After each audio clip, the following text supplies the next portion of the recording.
नमस्कार. चला तर मग आज आपण एक वेगळाच प्रवास करूया.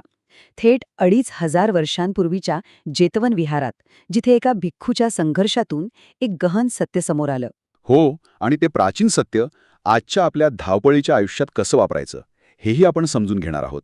हा प्रवास आहे एका कथेतून एका अत्यंत प्रभावी मानसिक साधनेपर्यंत. चला सुरुवात करूया. आपण ज्याबद्दल बोलणार आहोत त्याचं सगळं सार ते या काही शब्दांमध्ये दडलेले. हे शब्द म्हणजे फक्त एक उपमा नाहीये, तर ते वास्तवाच्या स्वरूपावर केलेलं एक भाष्य आहे. मृगजळ, जे दिसतं पण खरं नसतं. हे एक इतकं शक्तिशाली रूपक आहे जे त्या भिक्खूचं आणि कदाचित आपलंही आयुष्य बदलू शकतं. तर आपला आजचा प्रवास कसा असेल? आपण या 5 टप्प्यांमधून जाणार आहोत. सुरुवात करूया एका भिक्खूच्या मानसिक त्रासापासून, मग पाहूया निसर्गातून त्याला एक अनपेक्षित उत्तर कसं मिळालं. त्यानंतर त्या अनुभवातून जन्मलेल्या मूळ गाथेचा खोल अर्थ समजून घेऊया. आणि सगळ्यात महत्त्वाचं, हे ज्ञान आपल्या रोजच्या आयुष्यात लागू करण्यासाठी एक सोपी आणि प्रभावी पद्धत शिकूया. चला तर मग गोष्टीला सुरुवात करूया. ही गोष्ट घडतीये श्रावस्तीजवळच्या जेतवन विहारात. हे ठिकाण म्हणजे फक्त बुद्धांच्या उपदेशाचं केंद्र नव्हतं, तर मानवी मनाच्या अत्यंत खोल संघर्षांची एक प्रयोगशाळाच होती. आणि याच प्रयोगशाळेत आपला नायक, एक तरुण भिक्खू, एका न दिसणाऱ्या भिंतीवर डोकं आपटत होता. जरा कल्पना करा, दुपारची रखरखीत वेळ आहे, हवा एकदम उष्ण आणि स्तब्ध. विहारातील शांतता इतकी दाट आहे की स्वतःच्या हृदयाचे ठोकेसुद्धा ऐकू येत आहेत. पण त्या भिक्खूच्या मनात मात्र विचारांचं एक मोठं वादळ घोंगावतंय. बाहेरची शांतता त्याच्या आतल्या अशांततेला अधिकच टोचत आहे. तो रोज ध्यानाला बसायचा, पण त्याचं मन एकाच जागी अडकून पडलं होतं. काहीच प्रगती होत नव्हती. मी कुठे चुकतोय? माझे प्रयत्न कमी पडतायत का? बाकीच्यांना जमतंय, मग मलाच का नाही जमत? ही शंका त्याला आतून पोखरत होती. ही फक्त निराशा नव्हती, तर एक प्रकारचा आध्यात्मिक थकवा होता. शेवटी पूर्णपणे हरलेल्या मनाने तो ह्या समस्येचं मूळ शोधायला पुन्हा एकदा बुद्धांचं मार्गदर्शन घ्यायचं ठरवतो. आणि गंमत म्हणजे इथेच कथेला एक सुंदर वळण मिळतं. अनेकदा नाही का असं होतं की आपण उत्तराच्या शोधात निघतो आणि तो प्रवासच आपलं उत्तर बनून समोर येतो. त्या भिक्खूचा विहारातून बुद्धांकडे परतण्याचा प्रवास हाच त्याच्या ध्यानाचा सगळ्यात महत्त्वाचा टप्पा ठरला. साधक तो त्या रखरखत्या उन्हातून चालत होता, थकलेला, निराश. आणि तेव्हाच त्याला दूरवर पाणी चमचम करताना दिसलं. एक मृगजळ. त्याला माहीत होतं की ते खरं पाणी नाहीये, तो फक्त एक भास आहे. आणि त्याच क्षणी जणू काय डोक्यात एक वीज चमकून गेली, एक साक्षात्कार झाला. जसा हा पाण्याचा भास आहे, जो खरा वाटतो पण नाहीये, तसंच आपलं हे शरीर नाही का? साधक त्या क्षणी त्याला एक गहन सत्य उमगलं. मृगजळ म्हणजे काय? प्रकाशाचा आणि उष्णतेचा खेळ, बरोबर? त्याला स्वतःचं असं काही अस्तित्व नाही. मग त्याला एकदम जाणवलं, अरे, आपलं हे शरीर, ज्याला आपण मी माझं म्हणतो, ते सुद्धा तर पंचमहाभूतांनी बनलेलं एक क्षणिक रूप आहे. ते खरं वाटतं, आपण त्याला जपतो, पण त्याचा स्वभाव मृगजळासारखाच सारहीन आहे. या एका जाणीवेने त्याच्या स्वतःकडे बघण्याचा दृष्टिकोनच पूर्णपणे बदलून टाकला. त्याच्या मनात हे विचारचक्र सुरू असतानाच तो अचिरवती नदीच्या काठावर पोचला. तिथे पाण्याच्या प्रवाहावर मोठे चमकदार फेसकटे तयार होत होते. क्षणभर ते सूर्याच्या प्रकाशात इंद्रधनुष्यासारखे चमकायचे आणि पुढच्याच क्षणी फुटून नाहीसे व्हायचे. या दृश्याने त्याच्या साक्षात्कारावर जणू शिक्कामोर्तबच केलं. आणि म्हणतात ना, जेव्हा शिष्य तयार असतो तेव्हा गुरु हजर होतो. अगदी तसंच झालं. त्याच्या त्या तीव्र मानसिक अवस्थेत त्याला बुद्धांचं दर्शन घडलं. बुद्धांनी त्याच्या मनातले विचार ओळखले आणि त्याला दुजोरा दिला. ही केवळ एक शाब्दिक सहमती नव्हती, तर एका जागृत चेतनेनं दुसऱ्या चेतनेला दिलेलं बळ होतं.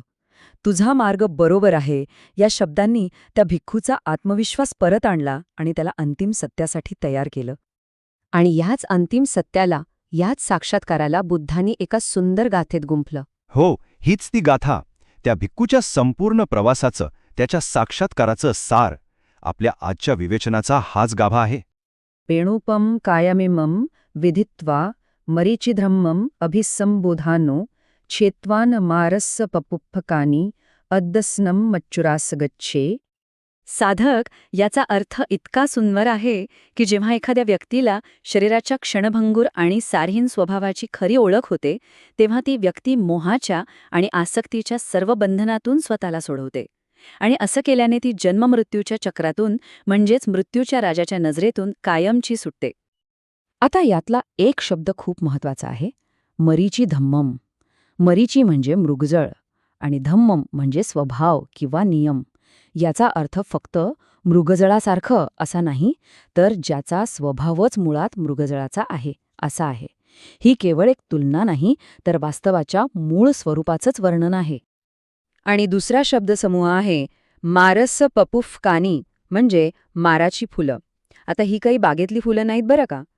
पाली साहित्यात मार हे मृत्यू आणि मोहाचं प्रतीक मानलं गेलंय.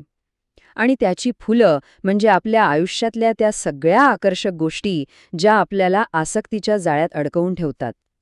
या फुलांना तोडणं म्हणजे त्या आसक्तीच्या मुळावरच घाव घालणं. वाव, किती खोल अर्थ आहे.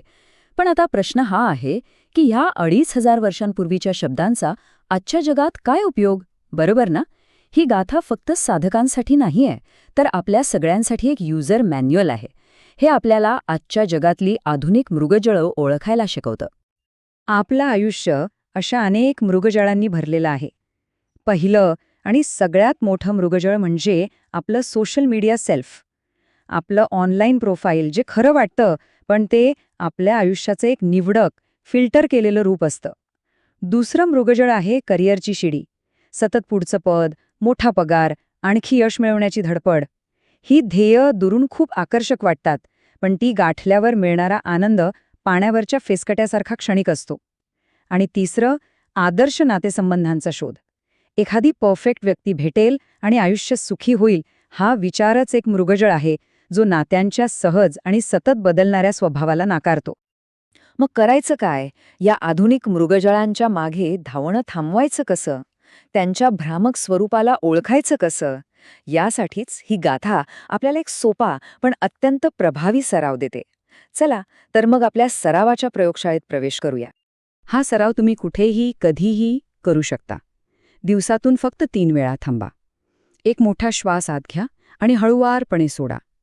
आता तुमच्या मनात येणारा कोणताही विचार, शरीरात जाणवणारी कोणतीही भावना किंवा बाहेरून येणारा एखादा आवाज, यापैकी कशावरही लक्ष केंद्रित करा आणि मनातल्या मनात त्याला एक लेबल लावा. हे फेसकट्यासारखं आहे किंवा हे मृगजळासारखं आहे असं म्हणून तुम्ही त्या गोष्टीच्या क्षणभंगूर स्वभावाला ओळखता आणि मग त्याला पकडून न ठेवता त्याला सहजपणे जाऊ द्या. हा छोटासा सराव हळूहळू आपली आसक्ती कमी करतो. आणि आता आपण पुन्हा त्या भिक्खूकडे परत येऊया जिथून आपण सुरुवात केली होती. बुद्धांच्या या उपदेशानंतर आणि स्वतःच्या साक्षात्काराच्या बळावर त्या भिक्खूने अर्हतपद प्राप्त केलं. तो जन्ममृत्यूच्या चक्रातून मुक्त झाला. एका मृगजळाच्या निरीक्षणातून सुरू झालेला प्रवास ज्ञानाच्या सर्वोच्च शिखरावर पोचला. हे आहे त्या एका जाणीवेचं सामर्थ्य. आणि याच विचारासोबत आपण आज थांबूया. प्रश्न हा नाहीये की त्या भिक्खूने कोणतं मृगजळ पाहिलं. खरा प्रश्न आपल्यासाठी आहे की आज या क्षणी आपण आपल्या आयुष्यात कोणत्या मृगजळाच्या मागे धावत आहोत आणि त्याला ओळखून त्याच्या पलीकडे पाहण्याची हिंमत आपण दाखवू शकतो का, यावर नक्की विचार करा.